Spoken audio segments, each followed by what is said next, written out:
Isn't it wonderful? A miracle, an absolute miracle. A word with Mr. Kodai. Oh, who cares about him? That's all in the past. It is. Ever since last night. Do you remember what a silly, confused girl I was last night? You were. Oh, very. I didn't know what to do or where to go. And somehow, my feet started walking down the street, across the bridge, past the Metropole Cinema, and do you know where? Where? Right into the library. The library. Could you imagine? Oh, how did you like it? Oh, you've never seen such a place. So many books. So much marble. And so quiet. And suddenly all of my confidence dribbled away with a pitiful plop.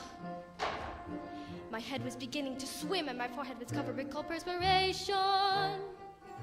I started to reach for a book and my hand automatically came to a stop. I don't know how long I was frozen, a victim of panic and mortification. Oh, how I wanted to flee. When a kindly voice, a gentle voice whispered, "Pardon me." Pardon me? Uh-huh.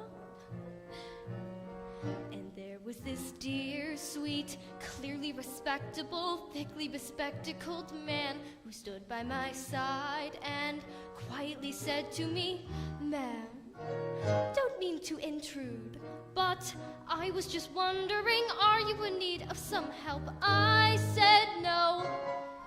Yes, I am.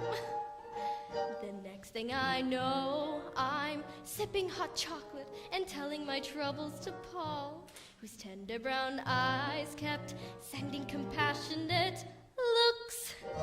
A trip to the library has made a new girl of me, for suddenly I can see the magic of books.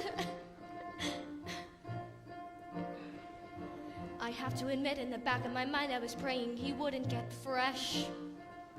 And all of the while, I was wondering why an illiterate girl should attract him. Then all of a sudden, he said I couldn't go wrong with The Way of All Flesh. Of course, it's a novel, but I didn't know, or I certainly wouldn't have smacked him. Well, he gave me a smile that I couldn't resist. And I knew at once how much I liked this optometrist. Optometrist? Optometrist. You know what this dear, sweet, slightly bespectacled gentleman said to me next? He said he could solve this problem of mine. I said, how? He said if I'd like, he'd willingly read to me some of his favorite things. I said, when? He said, now. His novel approach seemed highly suspicious and possibly dangerous too. I told myself, wait, think, dare you go up to his flat? What happens if things go wrong? It's obvious he's quite strong. He read to me all night long. Now how about that? It's hard to believe how truly domestic and happily hopeful I feel. I picture my Paul there reading aloud as I cook. As long as he's there to read, there's quite a good chance indeed. A chance that I'll never need to open a book. Unlike someone else, someone I dimly